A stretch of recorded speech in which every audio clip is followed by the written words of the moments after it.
Welcome to Krassencast. Today we have a very special guest, the former White House Communications Director and founder of Skybridge Capital, Anthony Scaramucci. Welcome to the show, Anthony. Hey, it's great to be on. Where are you guys from originally, if you don't mind me asking?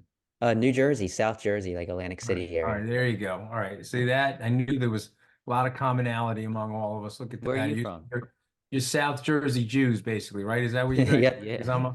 I'm a Long Island Italian. You know the difference between Jersey Italians and Long Island Italians? Our mothers do the laundry. It's not Jim and Tan laundry. It's Jim Tan. Our mothers do the laundry. Don't forget that about us. All right, That but go ahead. sounds I was even off. better. Exactly, exactly.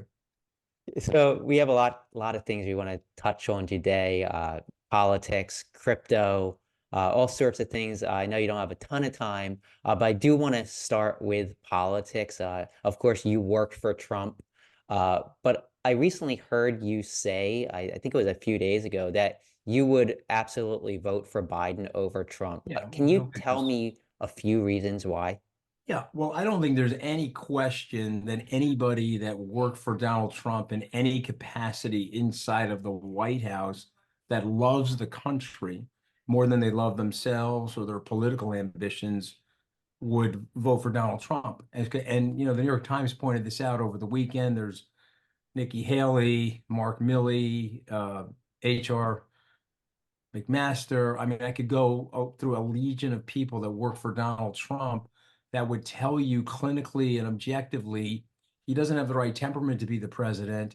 He's a very disruptive guy. He's dangerous. He's dangerous to the institutions of the American democracy. He's dangerous to the check and balance system, the separations clause of the Constitution. And he's also an impetuous person that's prone to doing really ridiculous things, somebody with that level of power. Now, the good news is because of the way the Constitution's set up, even the president himself or herself doesn't have uber power. They're not an autocrat, thank God, but he would do everything in his power to expand the executive branch and executive authority. And I think that that would be an unmitigated disaster for the United States. And I just want to make one last point because whether you're a Krassenstein or a Scaramucci, you have benefited from the flat system of government in the United States. We don't live in an autocracy. We don't live in an aristocracy, a result of which you guys can go to school, your parents can make a living. You have this ability to expand and grow. In autocracies and dictatorships, the people that get rich are at the very, very top. It becomes an oligarchic, klepto capitalist structure. And then the people in the middle and the bottom, they get meleeed by those people. And so I think it would be an unmitigated disaster for the country. So I'm going to vote against him and I'm going to work for President Biden. And just like I did last time, and let me tell you something, he won't win.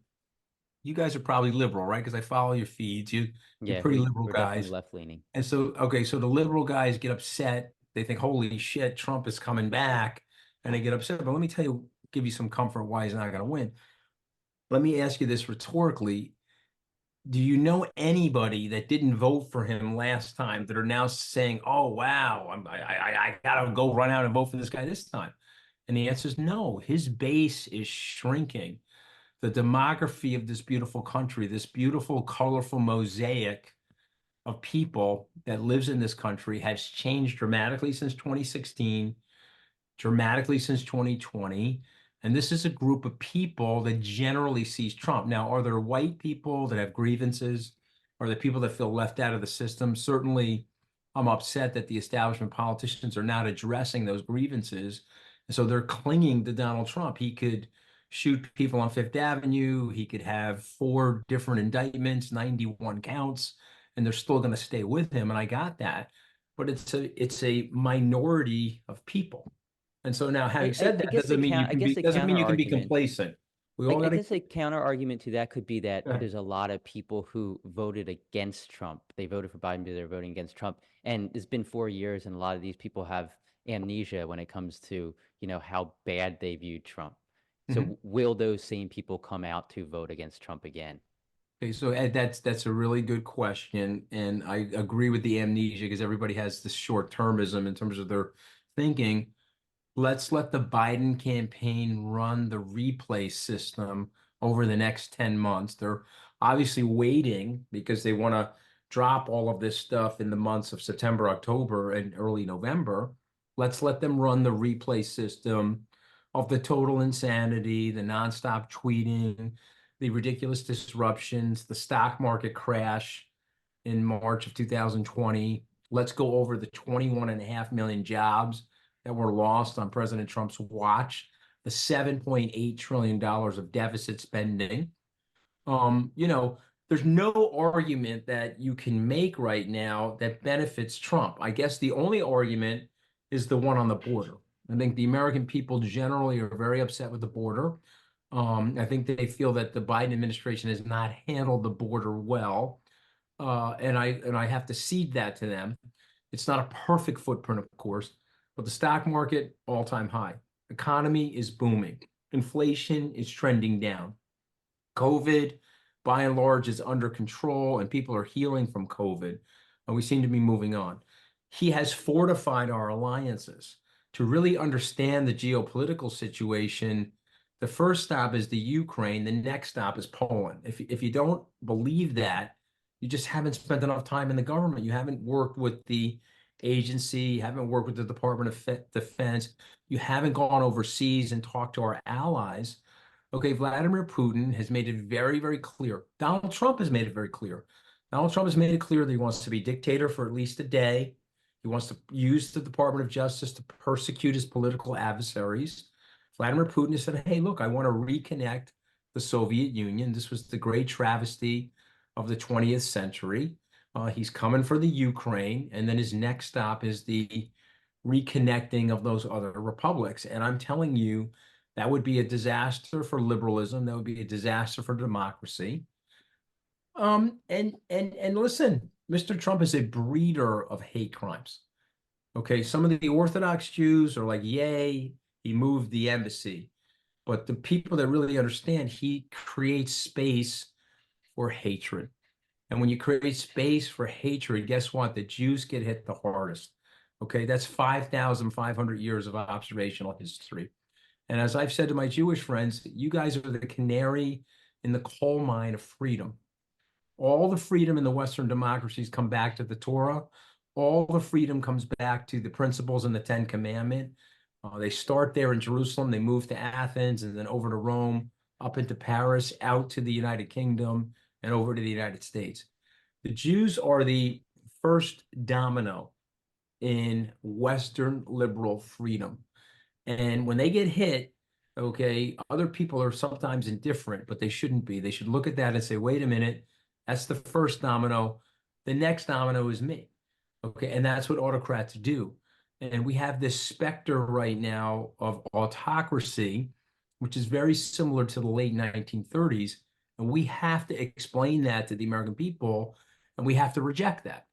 And so, whatever my mistakes were working for Donald Trump in the beginning, I've owned those. I can't go back and rewrite my history, but I do think that it's given me a platform to articulate myself. You guys wouldn't know who I am if I didn't work for Donald Trump. So I accept the pain of making that mistake, but I'm now using it as a platform of opportunity to educate people on the systemic danger that he represents. Let's move on from your time in the White House, from Donald Trump, and talk a little bit about the economy. The Dow has hit an all-time high. The S&P 500 has hit an all-time high. What are your thoughts on the state of the financial markets and where you see them going in the future? And do you think we've kind of escaped the possibility of a recession anytime soon? I mean, it's a really, really good question. I wish I knew the answer to the last part of the question. I would be worth a lot more money. I don't think any of us know the answer to that question. It feels like we're going to have a shallow recession if we have a recession. But basically, what happened is a lot of money got pumped into the economy during COVID. A lot of people saved some of that money, and now they have that money at their disposal, and they've been using it for consumption. So if you track consumption data, and this is a consumer-based economy, it has been way more resilient than people had anticipated. Concomitant to that, the supply chain is reconnecting. So some of our problems were related to supply issues, not necessarily demand. If you shut down large manufacturing centers like China, other parts of the world, you can't get the parts, the equipment, the goods and services, the prices are going to go up. That stuff is reconnecting now. And so you're seeing the supply increase, which is bringing down prices. So you have this environment, which I predict, and this usually happens in an election year. You have this environment where the government's going to be spending a lot of money in an election year. The people have money at their disposal. The inflation numbers are coming down. The Fed certainly does not want a recession. And so you could see some Federal Reserve interest rate cuts in the middle towards the end of this year. And if that happens, I think we will avoid a recession. And I think the stock market is indicating that right now. And you could be set up for President Biden to explain this economic narrative to people sometime in October or November. One last point. If you go to 120 years of stock market observation, there's a great little book called The Stock Trader's Almanac. In that book, they point out that 85% of the time, the stock market goes up in a presidential election year. Yeah, that's really interesting. And I think we're like at this point where the White House needs to do maybe a better job explaining some of these bigger issues to the American people, whether it's inflation or whether it's the border wall, or not border wall, but the border in general. Mhm. I think that like there's this disconnect between reality and what's actually happening. And I almost feel like maybe the White House, they're doing things, but they're dropping the ball in communicating what they're doing and what they want. And I think that might be an issue. Well, Um, Go it's ahead. interesting because I had that conversation, Brian, with Ro Khanna yesterday. I don't know if you know Congressman Yeah. Ro Khanna from the Silicon Valley district. And not only did I make the points that you were making, I also said to him, listen, the border worked better when the U.S. pumped more aid into the countries where the people are leaving. And so if you look at USAID numbers, we pump money into Guatemala, we pump money into Honduras. The people stay. They feel like they've got opportunity jobs and educations. If you cut that aid and the places are in disarray, and most of these places, by the way, are autocracies, right? So the rich people are doing very well and the poor are doing very, very terribly. They run for the border. And so if you looked at Franklin Roosevelt in the 1930s or even the early 40s, he had this policy that he called the good neighbor policy. And he figured out ways to strategically deploy capital into Latin America to help those countries to avoid the pocketbooks of the dictators, giving it to the churches, giving it to local schools, private enterprises, so that people could grow and have jobs. We cut that aid back in the 1980s, and the rumbling started to really happen at the border in the early 2000s. So my suggestion to people is a ounce of prevention is worth more than a pound of a cure, meaning if you put one, two, three, $4 billion in those countries, you'll stop a 15 to $20 billion onslaught at the border. Okay. We don't have enough border guards. We don't have enough magistrates down there. We don't have enough personnel, governmental personnel to handle the situation at the border. We also don't have the right laws. Everyone is seeking asylum. So when people say, "Oh, they're illegal immigrants," well, actually, no, they're got their hand raised. I mean, some of them are crossing illegally, but a lot of them are coming in seeking political asylum. So listen, I'm from a family of immigrants. I believe in immigration. I believe in the demographic growth of immigration and the assimilation into America. But what I'm not in love with is illegal immigrants. I'm not in love with the fact that the construction of people crossing the border now include Chinese and Russians and other nationalities. It's not just the people from Latin America, and it has to be addressed. And they're not, by the way, they're not doing a good job of addressing it. But this is the totality test. Who's going to threaten the American democracy? Who's good for the American alliances overseas, which are still very, very important to us? Who's good for the economy overall?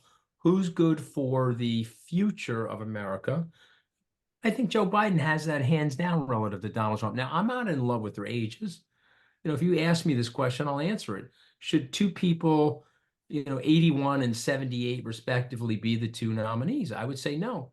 But this is the system that we've developed, and these are the people that we have before us, and we're sort of stuck with them, guys. So I don't really know what we can do other than those are our two choices. You got to make one choice.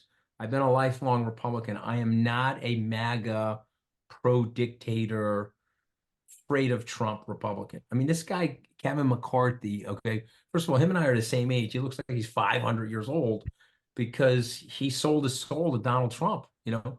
And so Kevin is Yeah, like a I just saw that total, you're like 60, right? You look I'm like you're 60, yeah. 45. See, I, the I, difference is you were only in the White House for one mooch, yeah, I would have, yeah, and he exactly. was connected to the White House for He what? was, yeah. Probably like Although he only 20. lasted 24.5 Scaramucci's as speaker. Don't forget that, okay? I do these calculations for people on Twitter or now called X, but no, he looks like shit because he sold his soul. And he's a jellyfish. He could have put Trump through the ropes on the 7th of January, 2021. He had the cards, okay? He could have gone to Pelosi. He could have gone to Senator Schumer and Mitch McConnell and said, we're impeaching this son of a bitch and we're convicting this son of a bitch so that he can never run for the presidency again. And then America would have had an opportunity to have a little bit of a renewal. But they're afraid of Donald Trump. Why are they afraid of that fat orange stained bloviator? That I don't know. They're obviously not from New York. Okay, they can't handle themselves. Anderson Cooper once said to me, "Oh my God, you and Trump are in a bar fight." I'm like, this guy's never been in a bar fight. Okay, trust me. This guy wouldn't know what to do in a bar fight. I've had my ass kicked in a bar before. Okay, this guy is just a big, bloviating bully baby with massive insecurities, and we have to defeat him. And so, I'll be working very hard on this. I know some of the generals are willing to come out now and speak more vocally about it. There's a coalition of people that may be Republican minded, but are patriots first and are partisans second. And you got to put the interests of the country and the preservations of the institution of democracy ahead of any of these stupid, like minute policies. Well, Trump's pro-business. Oh, yeah, he's pro-business. Okay. What has he really done for business? Well, he cut the taxes. Well, he cut the taxes, but he destroyed all the blue states with the SALT deduction.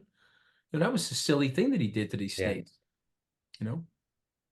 So, So so anyway, you get my gist, you get let's my point. shift on from some of this Trump stuff, and I do want to touch on crypto. Bitcoin. There's been all the ETFs that were launched, what, 2 weeks ago, I guess now.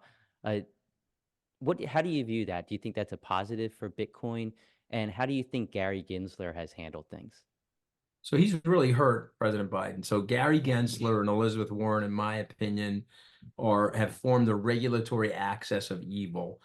They refuse to accept this newer technology in financial services. The rest of the world has accepted it. For some reason, the United States, which has had the mantle of financial services leadership for 100 plus years, these two people have decided that they don't want us to be partaking in it, and they always give superficial answers. And Gensler knows better because he taught the blockchain at MIT. Obviously, Elizabeth Warren doesn't know better. And they have really hurt us, and they have hurt the president. There are 52 million owners of cryptocurrencies in the United States. If half of them are voters and they vote for their pocketbook, if the president and Elizabeth Warren and Gary Gensler maintain these policies going into the election, this is going to be a very close election. I would make the argument they're making a very, very big mistake. It could be one of the tipping points for them to lose. But you're asking about the ETFs in general. I'm broadly positive about the ETFs. The ETFs have sprung a leak in crypto, however, because there were 25-ish billion dollars in the Grayscale Bitcoin Trust, which had operated at a discounted price for many years. That thing is now narrowed to par. But instead of charging 2%, Grayscale lowered the price to 1.5%. It's not low enough when you're competing against Blackstone or these others. And so what you're watching happen right now is people are selling the Grayscale Trust.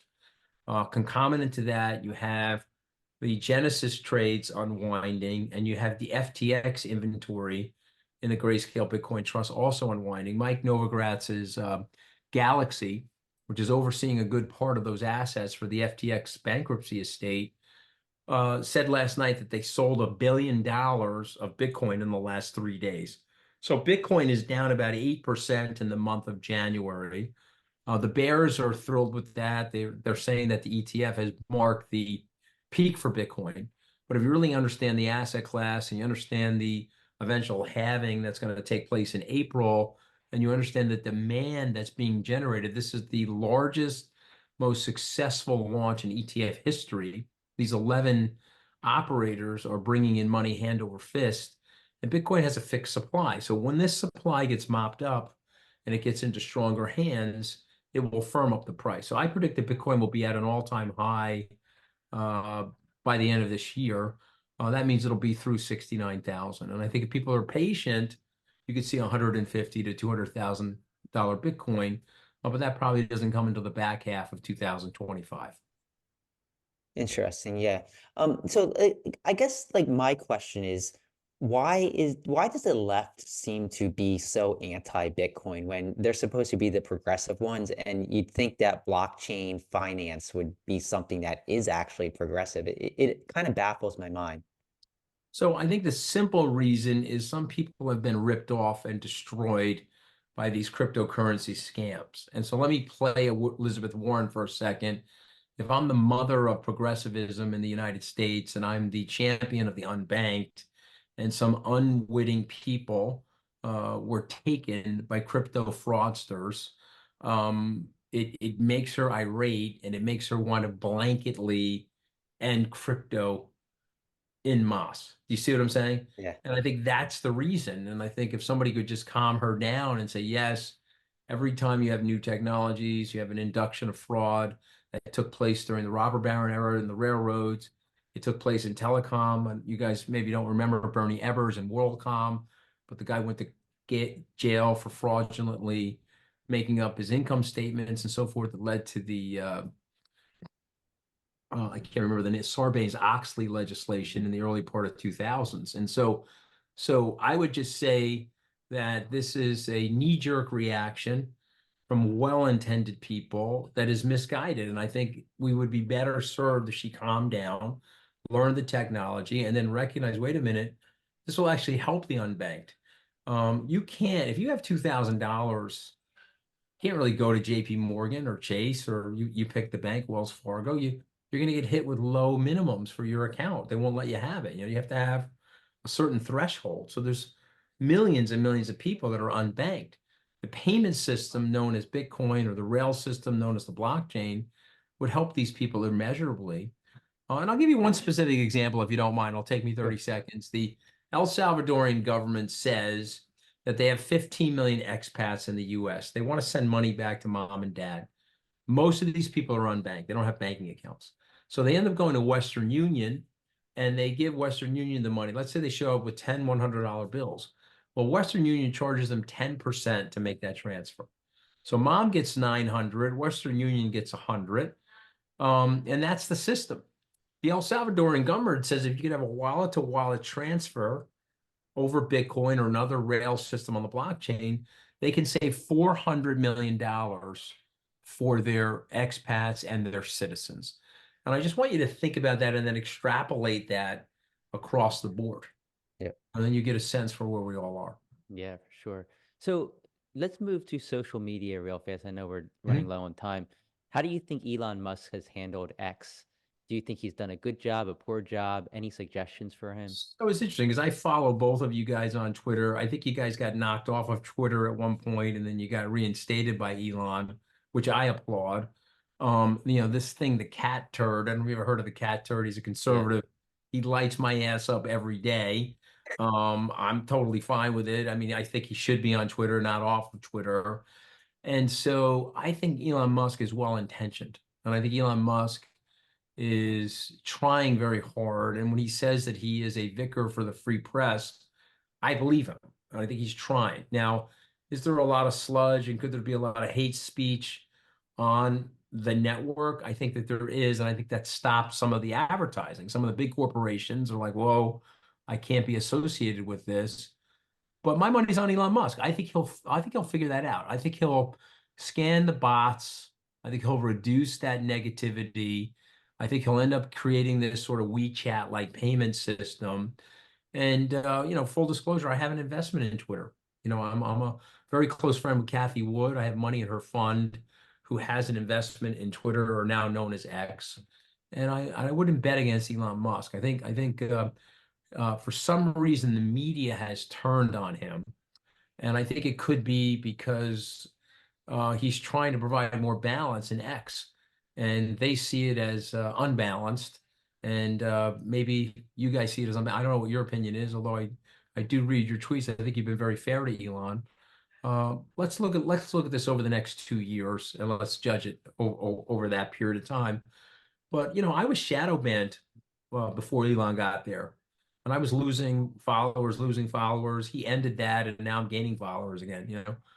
Just let people go. Yeah, I mean, I'm not into the hate speech, though. I'm not in love with the whole hate yeah, screeds and the robots that come on and talk like yeah. Nazis and stuff like that. I'm not that into that. But I think he is going to eventually figure out a way to filter that out. I think so too. So how about SocialFi, which is social media on the blockchain? An example Mhm. would be DeSo, which is decentralized Yeah, social. I know Will DeSo. the future of social media reside on a blockchain? So it's a really good question. And so I think so. I think so. It doesn't necessarily mean that DeSo will be the place. You could see X evolve.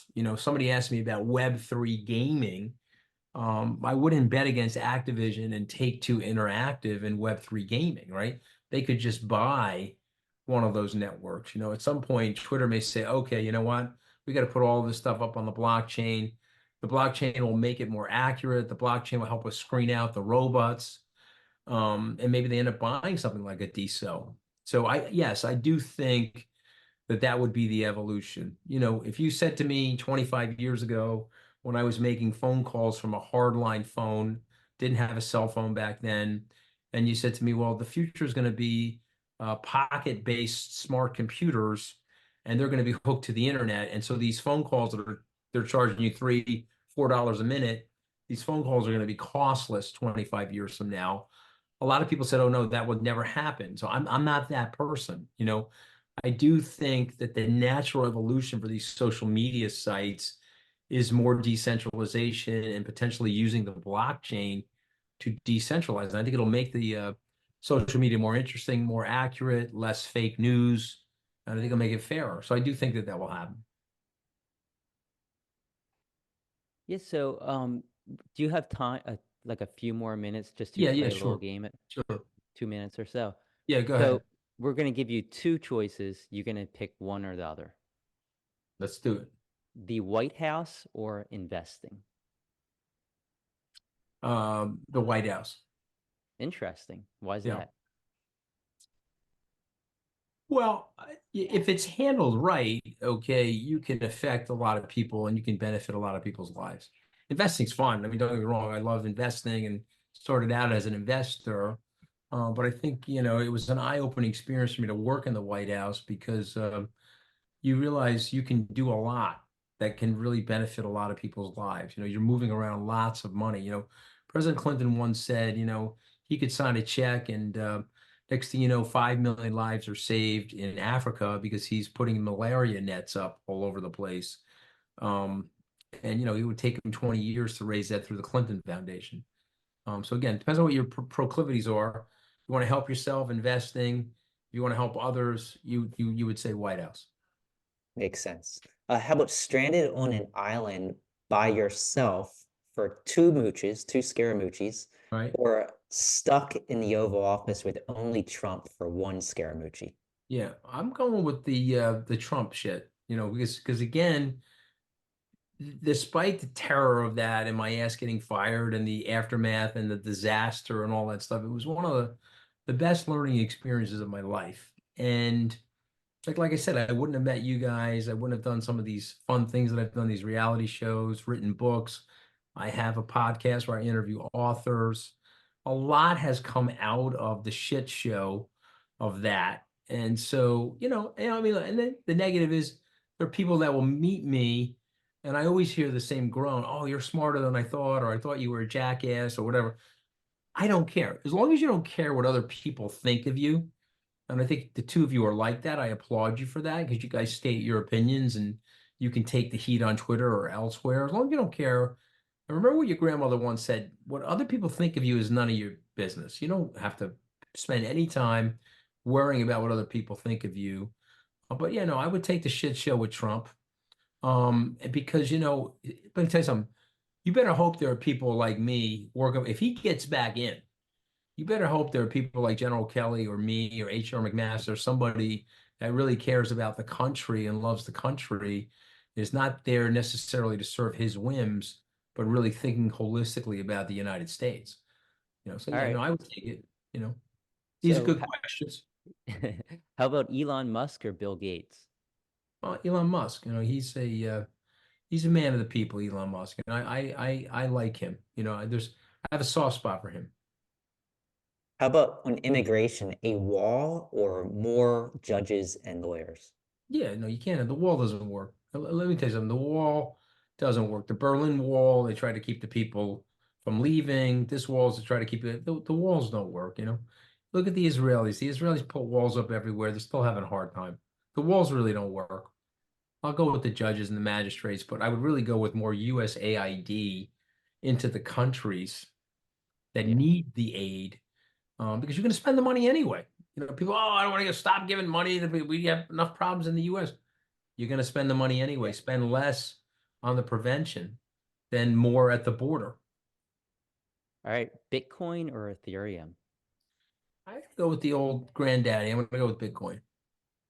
And final one, Brian or Ed Krassenstein? I got to ask your mother that question. I got to ask your mother that question, but I can't answer. I'm a father. I can't answer that. Well, I you will have say to this. like. I'll leave you with this thought. Okay. I have 5 children. I have 4 sons and 1 daughter. Which one is my favorite? It's obvious. Okay. Good My point. daughter Good is point. like crushes the 4 of them. Okay. Crushes them. Okay. So at least I'm honest about that, but I can't split the hairs between 2 twins who are eventually going to be part of my mishpalka. I can't do that. So sorry. Anthony, thank you.